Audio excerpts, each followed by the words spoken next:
And we take this question from David. The day after 9/11, our servile Western media outlets continually showed Palestinian people dancing and rejoicing in the streets as if they were celebrating the events that took place that horrible day. Was that footage taken completely out of context? It seemed to me as if our media was trying to frame a specific narrative in order to show how barbaric and criminal the Palestinians can be, thus giving the Israeli army all the more reason to continue the ethnic cleansing. Right. Yes. The short answer is yes, the footage had nothing to do with Palestinians celebrating 9/11. We can get a couple of handles on this. One from History Commons. The excellent History Commons has this entry on that specifically. Television news coverage on 9/11 repeatedly shows images of Palestinians rejoicing over the 9/11 attack. According to Mark Crispin Miller, a professor of media studies at New York University who investigated the issue, the footage was filmed during the funeral of 9 people killed the day before by Israeli authorities.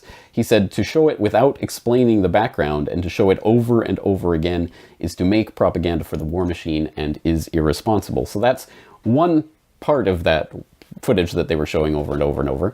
The other part was, well, we can pick this up again. There's an excellent overview article that I'll link to in the show notes that has a lot of different links. One of the links is to a book called The Fraud of the Fraud. Have you been taken for a ride? And that book notes, Annette Kruger-Spitta of ARD, German Public Broadcasting TV magazine Panorama, stated that inspection of the unreleased complete tape of that footage shows the street around the celebration was quiet, and a man in a white t-shirt is noticeable for inciting the children and is fetching new people again and again.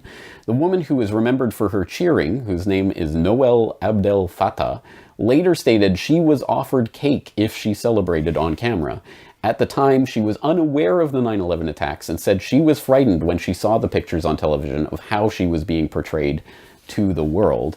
And then that book goes on to reproduce a Spiegel article, which I haven't checked. I think it's available still online, but I'll if it is, I'll throw it in the show notes. Anyway, it's reproduced in that book that's talking about that ARD investigation in more detail.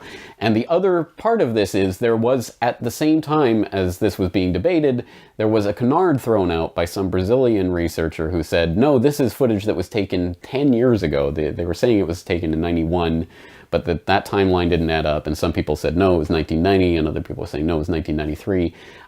That is a blind alley. No, this was not taken in the 1990s. It was from around that time, but it had nothing to do with the celebration of 9/11.